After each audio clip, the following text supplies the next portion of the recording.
the topic today is about how to measure happiness.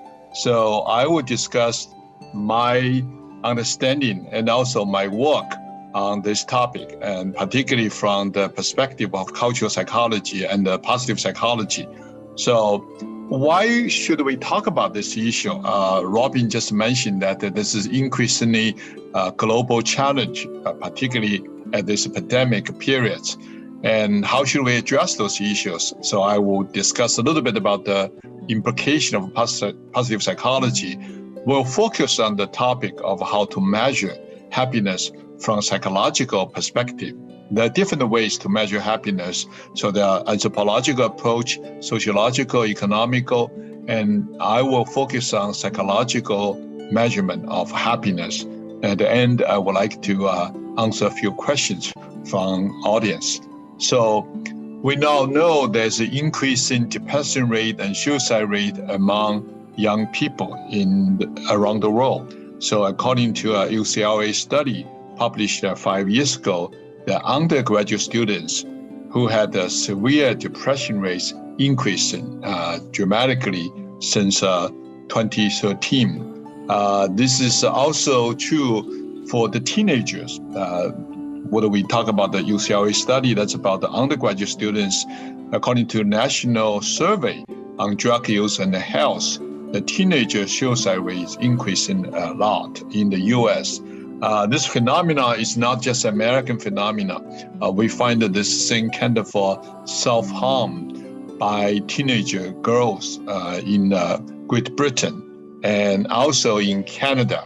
Also in China and Japan, in many other places. So I'm not going to bother you with all those depressing data. The question is that how should we do it? How should we address those issues?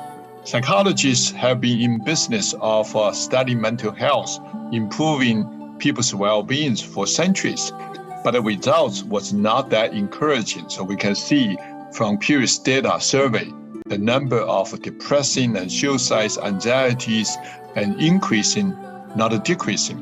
So what's wrong with our psychological approach? In 1999, then American Psychological Association President Martin Seligman, who is a psychology professor from UPenn, University of Pennsylvania, who gave this very important address as elected president of APA, American Psychological Association. He believed that probably we got everything wrong. Psychologists have been talking about how to help people, how to find the problems, how to manage those psychological problems for centuries, but we didn't get good results. Perhaps he argued that we may change our approach. Probably it's better to find a way to emphasizing the positive functioning of human beings in order to replace, to transcend those negative experiences that people may have.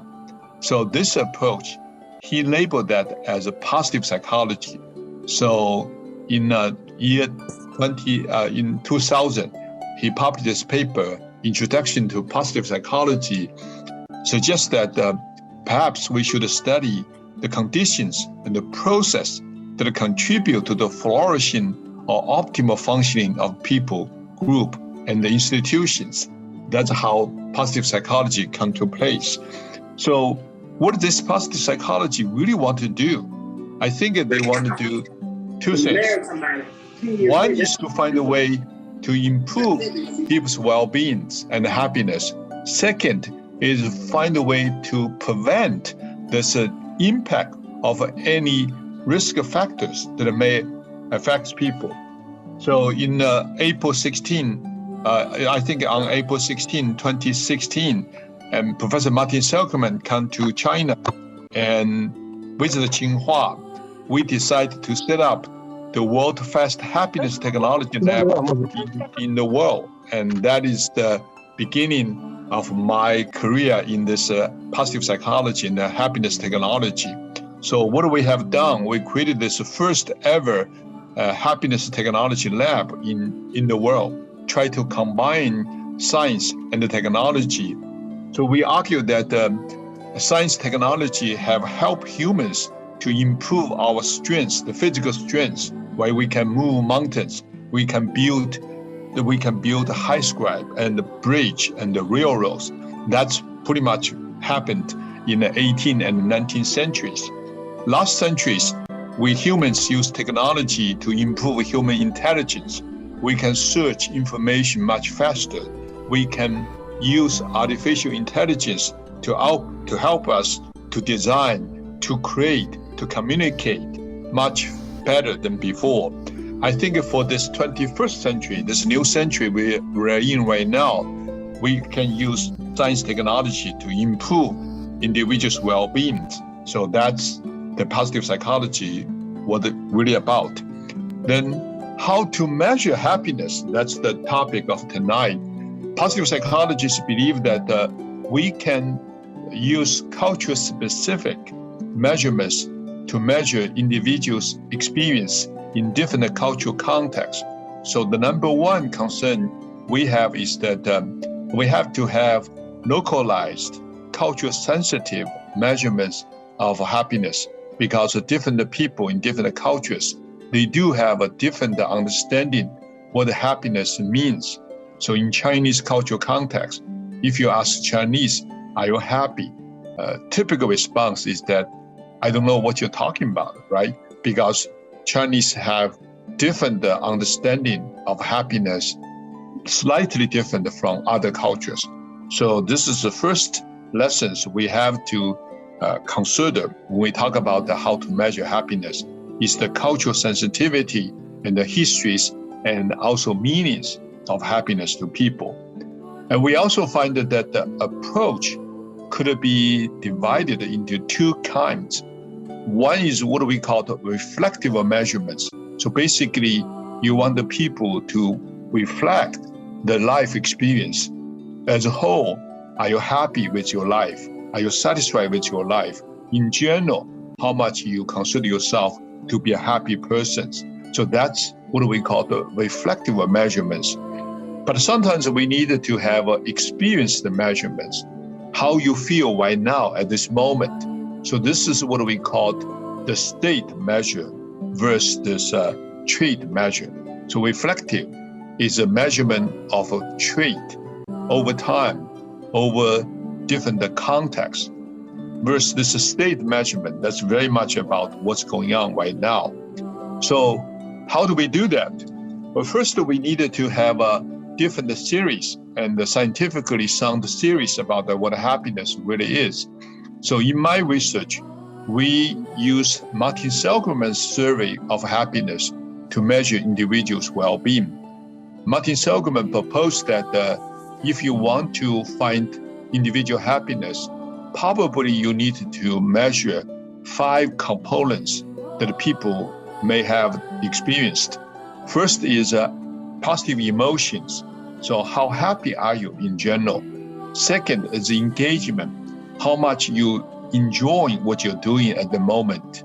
And number 3 is a positive emotion.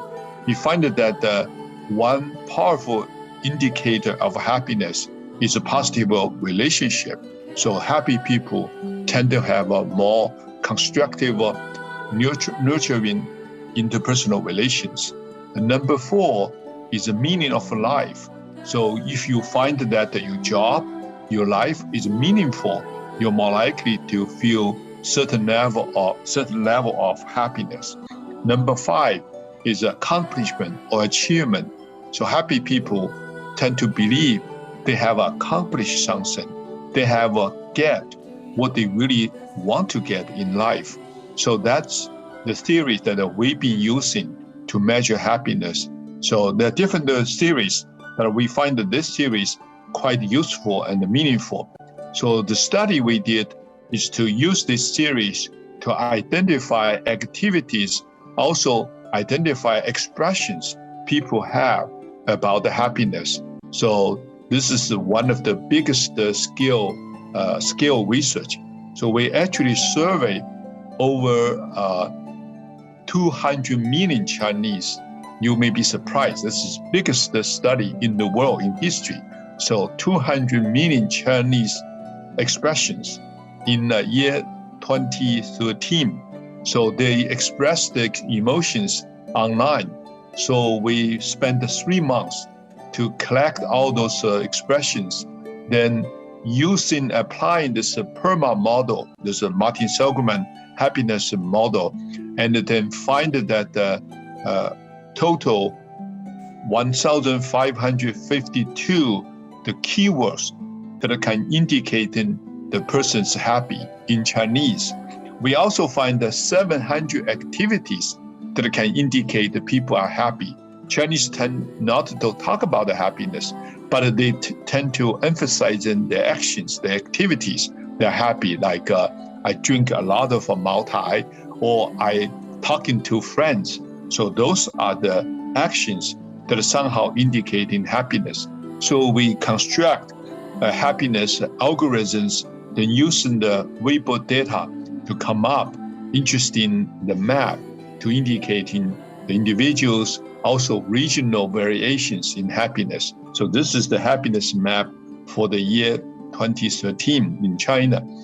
This is also the fluctuation of happiness among Chinese for the year 2016. So you can see that during the holidays, the Chinese tend to be very happy. So holiday make people happy.